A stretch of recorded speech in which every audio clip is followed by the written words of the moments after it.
Alhamdulillah, wassalatu wassalamu ala sayyidina wa habibina Rasulillah wa ala alihi wa ashabihi wa man wala. Wala hawla wala quwwata illa billah. Ashhadu an la ilaha illallah wahdahu la syarikalah, wa ashhadu anna sayyidana wa maulana Muhammadan abduhu wa rasuluhu la nabiyya ba'da. Allahumma salli ala sayyidina Muhammad wa ala ali sayyidina Muhammad. Rabbi syrah li sadri wa yassir li amri wahlul 'uqdatam min lisani yafqahu qawli, amma ba'du. Yang sama-sama kita muliakan, yang kita hormati, yang kita cintai, Bapak Kepala Sekolah, Bapak Wakil Kepala Sekolah, para guru-guru kami, adik-adikku sekalian, rahimani wa rahimakumullah, hafizakumullah. Alhamdulillah wa syukurillah. Kita bersyukur pada Allah Ta'ala pada hari ini kita masih diberikan nikmat oleh Allah, bersama-sama hadir menuntut ilmu, hadir dalam majlis yang dirindukan oleh para malaikat. Mudah-mudahan kehadiran kita dicatat oleh Allah supaya amal ibadah kita semua. Amin. Salawat beriring salam kita hadiahkan kepada baginda Rasulullah sallallahu alaihi wa alihi wasallam. Ayo kita bareng-bareng bersalawat adik-adik. Sallallahu ala Muhammad, sallallahu alaihi wasallam, sallallahu ala Muhammad, sallallahu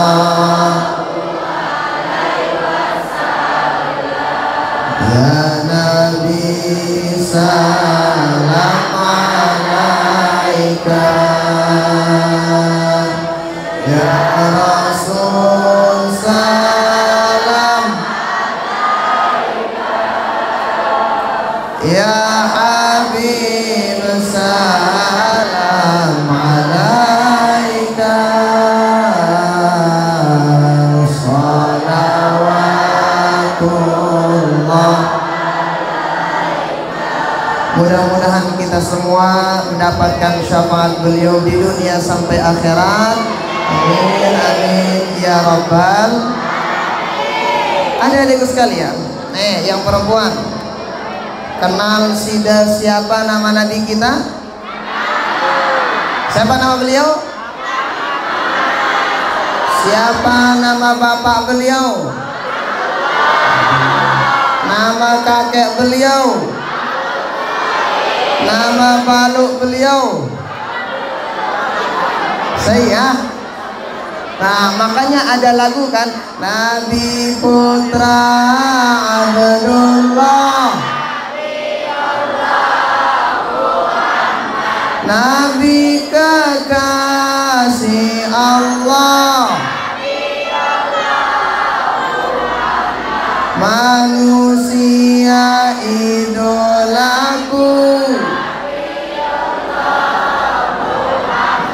Nah, kita tahu, saya nggak hafal, sekali-kali doang tambah adik-adik.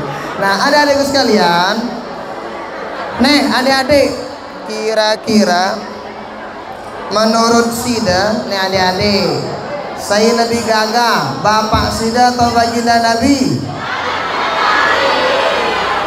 Tentu. Saya lebih gagah, Leminho atau baginda Nabi? Tok daran Leminho.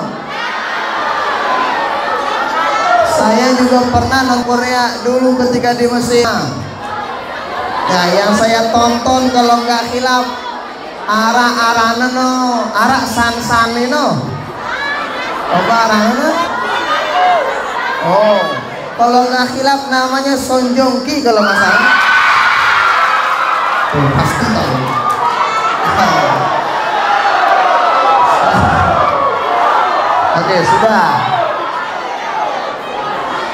pernah nonton aja, sekilas aja, tapi nggak terlalu ini. Nah, adik-adikku sekalian, kalau kita melihat ada orang gagah, ada orang cantik, kita lihat taman-taman yang indah, kita lihat semua apapun yang cakep, itu kalau bahasa para ulama itu serpihan-serpihan gagahnya baginda Rasulullah Shallallahu Alaihi Wasallam. Bayangin, serpihan-serpihan. Kalau bahasa saya, bahasa toyanya, urut-urut gagah baginda Nabi. Kenapa? Baginda Rasul gagah apa enggak? Gagah. Mulai dari hidung beliau mancung. Dia tiba na mancung, berjula apa pemudi?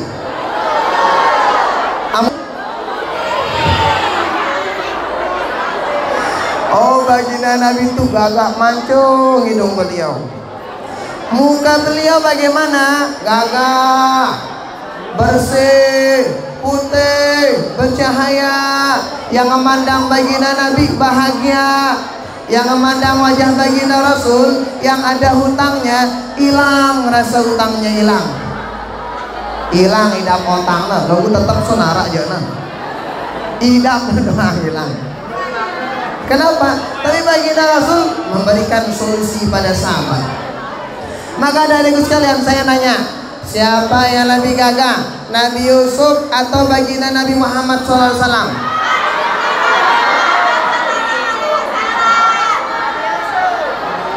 Ada yang bilang benar, ada yang bilang Nabi Yusuf Nabi paling gagah ya. Ya. Oh, ketahuilah adik-adikku sekalian, gagahnya Nabi Yusuf, gagahnya baginda Rasul, kalau dibandingin gagahnya baginda Nabi dibagi menjadi 10. Yang 1 Allah turunkan di dunia, yang 9 Allah titip nanti kita lihat di akhirat di surganya Allah.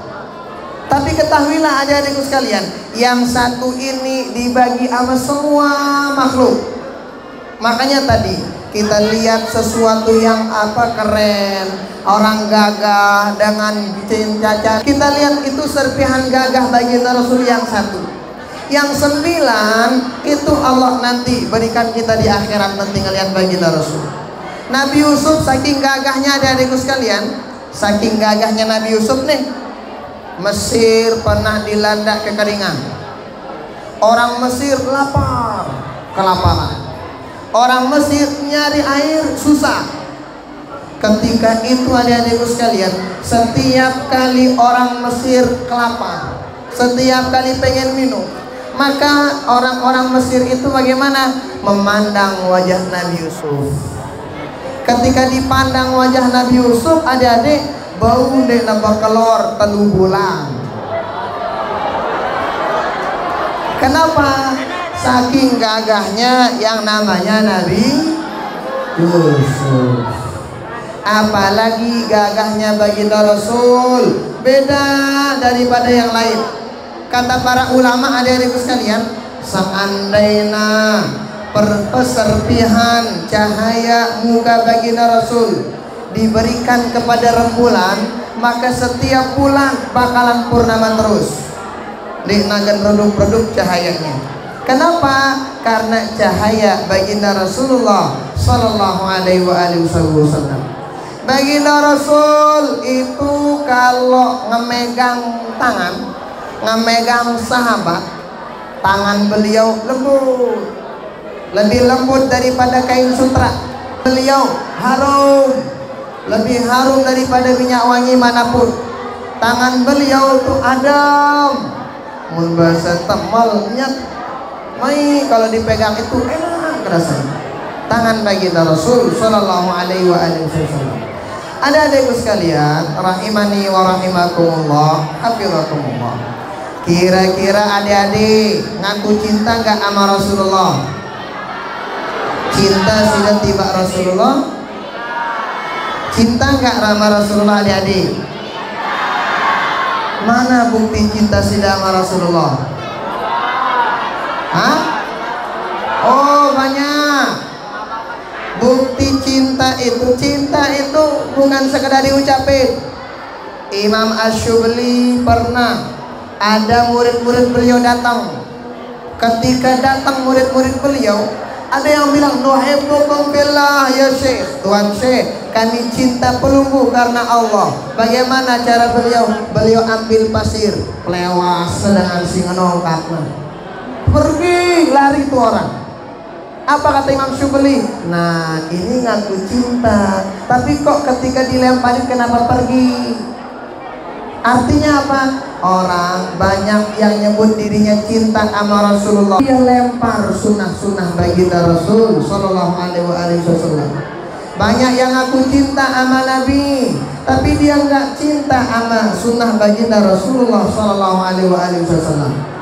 Maka dari di antara cinta, tanda cinta kita kepada baginda Rasul adalah satu, jaga akhlak. Ada di sekalian, jaga akhlak kita dengan baik. Akhlak itu seperti apa sih adik-adik sekalian? Akhlak itu yang bikin kita mahal di hadapan Allah, di hadapan manusia, di hadapan siapapun. Mana buktinya adik-adik sekalian? Coba lihat. Sudah tahu namanya iblis?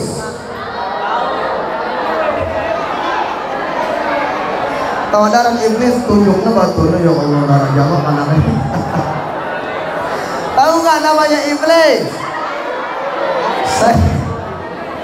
Sayaran iblis adik-adik, Hah? Oh, oke, dengerin nih. Iblis itu adalah ketua gengnya setan. Dia bosnya setan, no? Oh, bos. Jadi iblis itu adik-adik dulu sebelum diciptakan Nabi Adam, iblis itu dulu tinggalnya di mana? Di surga. Dulu iblis tinggalnya di surga sebelum diciptakan Nabi Adam. Kata para ulama dalam kitab-kitab tafsir, puluhan bahkan ratusan ribu tahun iblis itu tempat tinggalnya di surga, ratusan ribu tahun. Tetapi tahu nggak, iblis itu sesungguhnya diketahui tidak ada tempat di surga kecuali iblis pernah sujud di tempat itu. Ibadahnya sudah banyak, udah masuk surga, diperintahkan untuk sujud kepada Nabi Adam. Apa kata firman Allah? Usjudu li Adam fasajadu illa. Diperintahkan untuk sujud kepada Nabi Adam. Sujudnya untuk ngapain? Untuk ta'ziman wa takrima, menghormati Nabi Adam. Tapi apa kata iblis? Nggak mau. Iblis itu diperintahkan untuk menghormati Nabi Adam. Ibadahnya udah banyak, masuk surga, panjang lama dia ibadah. Tapi hati-hati adik-adikku sekalian, ketika diperintahkan untuk sujud kepada Nabi Adam, diperintahkan untuk berakhlak kepada Nabi Adam, iblis nggak mau sujud, nggak mau berakhlak kepada Nabi Adam. Ketika nggak mau berakhlak kepada Nabi Adam, maka iblis ditendang oleh Allah dari surga menuju. Kenapa? Tidak ada akhlaknya iblis itu adik-adik. Oh, bayangin, iblis aja yang nggak ada akhlak, ibadahnya cakep, udah masuk surga, Allah tendang nggak ada akhlaknya. Maka apalagi kita adik-adikku sekalian, ibadah kita pas-pasan, masuk surga juga belum tentu. Lama si Malik natalah lah lele adik-adik. Makanya adik-adikku sekalian, kalau kita lihat kecial, kodaran kecial, tahu ya namanya kecial. Kapan dia mahal kecial itu? Hah? Pirana mahal? Pas dijual. Tapi kalau dijualnya kapan dia mahal? Hah? Oh, apa nang ngajos? Mun bahasa Jakarta mun kuat ngaraos. Oh, mahal wa kecial lu mun kuat ngaraos. Kira-kira adik-adik demen sih kita dengan kuat ngaraos? Bukan itu harga kita di hadapan Allah, adik-adikku sekalian. Sampai pirana mahal. Kapan dia mahal sapi itu? Pas korban. Kalau dia kenapa sapi itu baru mahal? Kalau dia besar, banyak dagingnya, mahal. Manusia yang besar belum tentu mahal. Oh, belum tentu. Tapi adik-adikku sekalian, kita sebagai manusia, kapan kita mahal di hadapan Allah Subhanahu wa taala? Oh, yang bikin kita mahal adik-adikku sekalian adalah salah satunya di antaranya akhlak kita yang kita jaga, adik-adikku sekalian. Ini yang bikin kita mahal. Makanya dalam riwayat dijelaskan, innama bu'ithu liutammima makarimal akhlaq. Kata baginda Rasul, saya diutus oleh Allah Ta'ala untuk menyempurnakan akhlak yang luar biasa.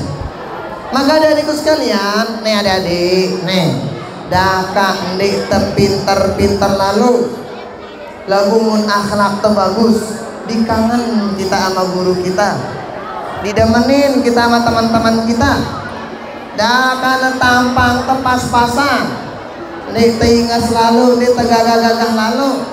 Tapi kalau akhlak kita baik, kesan kita selalu bagus kepada siapapun, demen dengan barengin kita. Makanya kata pahlawan nasional kita, apa kata beliau? Innamal mar'u hadithun ba'da fakun hadithan hasanan liman wa'a. Kita ini adik-adik bakalan menjadi cerita untuk generasi-generasi setelah kita. Maka jadikan cerita kita ini cerita yang baik, yang bagus untuk dikenang masa-masa mendatang. Di antara yang ngebikin ngebikin cerita kita baik nanti di masa mendatang, adik-adik, akhlak kita. Nah, kadang adik-adik arak dengan yang guna. Kadang ada orang bina tampang pas-pasan, bina miskin, bina telah belok nakal, denara akhlak no balik no, kan denara ambunan no, nggak ada yang kita lihat. Nah, jadi adik-adik sekalian, usahakan hiasi diri dengan akhlak yang baik. Bagaimana akhlak kita adik-adik sekalian? Satu, akhlak kepada Allah. Akhlak kepada siapa? Bagaimana akhlak kepada Allah adik-adik sekalian? Jangan lupa dan jangan pernah tinggalkan sholat fardu 5 waktu. Berapa kali kita sholat adik-adik yang wajib? 1. Berapa rakaat? Oke. Nih si Bama, sholat subuh sidang mana? Sholat apa nih? Kita kurang kena lo yang andi sholat tuh. Sholat apa nih? Jam pira ada sholat mama? Hah? Jam pira? Sida sinilah sholat subuh sida. Sholat apa enggak? Jam berapa sholat subuh? Ada yang bilang jam 3, ada yang jam 4. Oke, saya lihat. Adik-adik sekalian, jam 4 itu masih belum subuh. Nah, lekak sih ini aja doang. Jam 5. Jadi subuh itu sekarang kurang lebih jam 4 lebih 30-an sekian lah. Kurang lebih setengah 5 lebih sedikit. Nah, maka adik-adik sekalian, jangan lupa, jangan pernah tinggalin sholat. Saya yakin semua sudah balik. Kalau sudah balik adik-adik sekalian, apa konsekuensinya?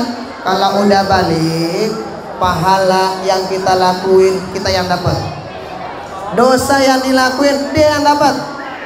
Makanya adik-adik sekalian, nih jaga sholat 5 waktu. Kalau bisa sholatnya berjamaah. Berjamaahnya di mana? Di masjid. Nah, sholat yang kedua namanya sholat berapa rakaat? Sholat yang ketiga Berapa rakaat? Sholat yang berikutnya Isya. Yo, kita melente Isya dulu. Berapa rakaat Isya? Maghrib? Dijumlahkan semuanya, berapa jumlahnya?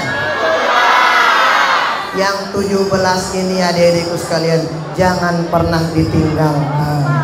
Walau dalam keadaan apapun, terutama yang laki-laki. Beda halnya kalau perempuan ada halangannya. Lain ini jana adik-adik. Nah, maka yang pertama akhlak kepada Allah, jaga adik-adikku sekalian. Nih, terutama si mama, si Nina, semua kita. Yang perempuan jangan pernah terlambat sholat. Memang sholat itu salam sahih riwayat Sayyidah Aisyah, kunna nu'maru biqada'is sholat wala nu'maru biqada'is siyam, kunna nu'maru biqada'is siyam wala nu'maru biqada'is sholat, kata Sayyidah Aisyah. Kami diperintahkan oleh baginda Rasul untuk ngapain? Mengqadha puasa kalau sedang datang bulan. Sholat diqadha apa enggak? Enggak. Bagi yang haid enggak lah, kecuali ada beberapa keadaan perempuan itu wajib sholatnya diqadha. Mana keadaannya? Nih penting adik-adik sida yang haid. Saya nggak haid tapi saya tahu. Saya nanya, berapa jumlah warna haid? Berapa warna darah haid itu adik-adik? Sini nah, pira? Hah? Wih, sudah si mama dia udah haid teduh, wah. Nih, sini nih. Berapa warna darah haid adik-adik sekalian? Oh, banyak. Ada kadang dia kecoklatan, dia kekuning-kuningan, dia kemerah-merahan. Saking merahnya dia hitam juga. Yo, emang Ustaz haid enggak? Lagu baca buku kitabnya. Saya tahu di kitab dijelasin begitu. Nah, maka itu harus tahu. Kapan kira-kira sholat itu diqadha? Ada yang perempuan nih batin wajib sudah tahu nih. Saya sampaikan ini supaya benar-benar dijaga sholatnya. Bagaimana? Misal ada orang azan sholat zuhur, Allahu Akbar, Allahu Akbar, orang azan. Ada waktu untuk sida sholat, sida wudu, sholat, ada waktu. Ternyata waktu itu sida lalaikan nggak sholat. Tiba-tiba datang bulan sida, datang tamu bulanan sida, maka sholat zuhur yang ini sida qadha. Kenapa diqadha? Karena kelalaiannya tidak langsung sholat ketika orang azan. Paham nggak sida ini adik-adik sini nah? Penting ini. Lalu bagaimana kalau seandainya dia baru azan? Ternyata ketika baru azan dia pengen wudu. Ketika wudu nggak sempat wudu, datang bulan dia, diqadha nggak sholatnya? Enggak. Kenapa? Karena nggak ada kesempatan untuk melaksanakan sholat, duluan datang tamunya. Ya, berikutnya kadang ada orang nih perempuan, kadang ditunda mandinya. Ada nggak yang begitu? Kadang ada orang perempuan ditunda. Oh jemaah, wah kali-kali itu mandi anak sekolah mana? Begitu sih dah. Jangan. Kadang ada orang juga nanti dah sekalian mandi maghrib mana? Ada adikku sekalian yang perempuan wajib sudah tahu kapan darah itu adalah darah terakhir pada bulan itu keluar, harus sudah tahu. Kapan? Satu, dalam kitab Al-Ihatah dijelaskan, Al-Ibanah dijelaskan, banyak kitab, Al-Iltibas dijelaskan begitu. Apa katanya dari sekalian? Itu jadi di antara tanda darah itu paling akhir keluar itu pertama, kalau dia itu sudah tes darahnya itu kayak getah mentimun, baru getah timun terakhir keluar. Yang kedua, ketika sudah kencing, sudah ambil kapas, masukin kapasnya. Kalau dia marah bersih, udah mandi langsung. Jangan ditunda-tunda. Kadang ada orang dia tunda, padahal jam 4 selesai darah haidnya keluar, mandi langsung, sholat asar. Kalau ditunda, nanti sholat maghrib, sholat asarnya nggak bisa. Sholat asarnya wajib diqadha. Hanya jangan disepelein. Nah, begitu ya. Ini yang pertama, akhlak sama Allah. Jangan pernah tinggalkan sholat 5 waktu. Kalau bisa sholatnya dengan cara berjamaah. Berjamaahnya di mana? Di masjid. Kedua, akhlak sama Rasulullah Sallallahu Alaihi Wasallam. Bagaimana akhlak sama Rasulullah, adik? Kerjakan sunnah baginda Rasul yang manapun yang kita bisa. Jaga sunnah Nabi, adik-adik. Yang perempuan EP sudah balik, adik-adikku sekalian, jangan, nggak boleh dilihat aurat sida, nggak boleh nggak pakai jilbab. Berjilbabnya bukan di sini saja, dimanapun. Kenapa? Nih adik-adik, kalau ada orang nggak pakai jilbab, maka pertama dia dapat dosa. Dosa dari mana? Dosa mengumbarkan auratnya. Kedua, dia dapat dosa dari mana? Orang ngelihat auratnya, dia dapat bonus dosa dari orang yang ngelihatnya. Makanya adik-adikku sekalian, jangan pernah kelihatan aurat sida. Nah, dek berjilbab amu dah subuh luar, adik-adikku nih sini nah. Sida si mama, kalau pakai celana, usahakan pakai celananya itu di bawah lutut, nggak sampai aurat sida tuh. Kenapa? Nanti hati-hati. Mungkin adik-adik, mungkin nggak ada ya. Kalau laki-laki denara mungkin dengan sigen apa rana taek syahwatna, mun tinggi tak naen dengan mama, nggak ada. Betis dengan mama nun dina syahwatan dengan kita ya. Betis pada betis jarang. Lalu membetis dengan Nina jana beda, lain. Makanya adik-adikku yang perempuan jaga. Kenapa? Ini Islam menjaga perempuan. Dengan bagaimana? Dijaga betul. Sida itu mahal, adik-adikku yang perempuan, mahal. Jangan jadikan diri sida murah. Dengan apa? Diperlihatin kepada semua orang. Nggak boleh. Menjadi murah kemudian dapat dosa, la ilaha illallah. Kita nggak mau, adik-adik sekalian.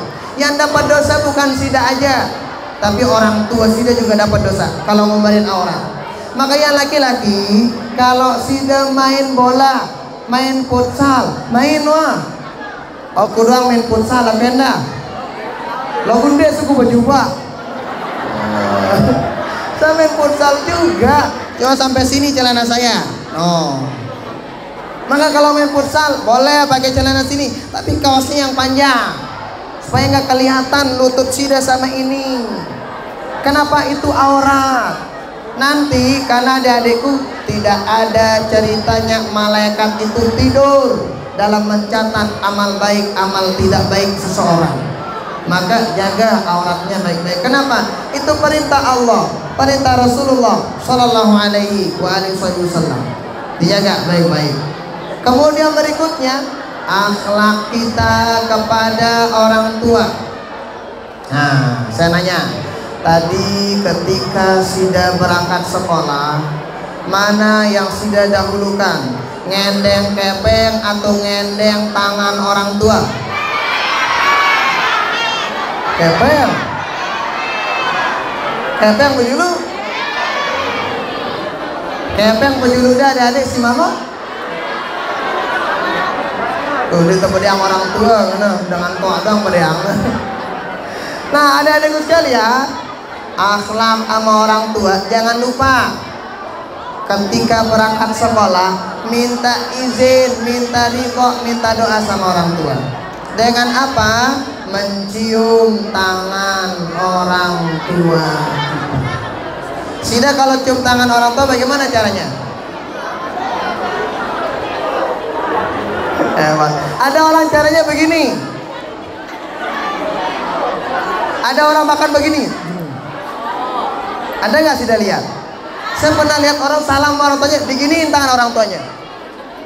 Ada orang salam ini. Ada orang salam begini. Nah, cakep. Yang benar itu yang mana? Salam itu cium tangan orang tua. Kita kalau cium adik-adik sida pakai mana? Bibir apa pakai ini? Maka kalau nyium tangan orang tua pakai begitu cara kita. Minta izin sama orang tua, mau pergi kemana aja minta izin, termasuk ketika ke sekolah. Dan banyak akhlak-akhlak yang lain untuk kita lakukan kepada orang tua kita. Akhlak kepada guru bagaimana? Oh, ini akhlak pada guru sangat-sangat hebat adik-adik. Itu akhlak kepada guru satu. Di antaranya dijelaskan oleh Imam Az-Zarnuji, apa kata beliau? Allah yajlisa makana. Kalau bersama guru adik-adik, jangan pernah duduk di tempat guru kita duduk. Di kelas, guru kita punya kursi nggak? Sida pernah duduk nggak di sana? Nggak boleh. Jangan. Arak dengan enda, nek jangan na toko le papa le kursi guru na lagu tendang na kursi guru na no. Ya sama aja, itu lebih nggak beradab. Itu pertama. Kedua, Allah yamshiya amama. Yang kedua, jangan pernah jalan di depan guru kita kecuali diizinkan. Nggak girang lekak di julu guru kita. Kecuali kalau sudah diizinkan sama guru. Yang kedua, Allah yatakallama illa bi'idznih. Nggak boleh ngomong kalau belum diizinkan sama guru. Jadi amun jelasang kurung telik dulu, dengerin adik-adik. Nanti ada waktunya pelungu disuruh ngomong. Kapan? Ada yang bertanya, kamu gitu guru-guru kita. Di sana ngomong sepuasnya. Tapi ketika guru kita jelasin, diam, dengerin penjelasan guru kita. Sekalipun kita nggak paham, dengerin aja. Kenapa? Oh, karena kita sebagai santri, sebagai siswa-siswi adik-adikku sekalian, di antara PR kita sebagai siswa, sebagai siswi adalah pikirin setiap hari. Apa yang kita pikirkan? Ilmu apa yang saya dapatkan hari ini? Pikiran adik-adik. Nggak penting, kadang orang begini yang dipikirkan setiap hari apa? Apa statusku jolo ini? Kan? Status WA, status Facebook, status apa kendaraan, itu nggak penting adik-adik. Makanya sudah pikirkan itu adalah apa? Apa ilmu yang kita dapatkan hari ini? Hari ini apakah akhlak kita makin bagus apa tidak? Yang setiap hari yang kita pikirkan adalah bagaimana supaya membuat orang tua, guru kita bahagia, demen sama kita, tentunya dengan sesuatu yang positif. Nah, maka dari itu sekalian, akhlak-akhlak yang begini lakuin setiap hari. Kenapa? Itu tanda bukti cinta kita kepada baginda Rasulullah Sallallahu Alaihi Wasallam. Ayo bareng-bareng kita bersalawat. Sallallahu ala Muhammad. Sallallahu wasallam. Sallallahu ala Muhammad. Sallallahu alaihi wasallam. Terima kasih banyak. Wassalamualaikum warahmatullahi wabarakatuh.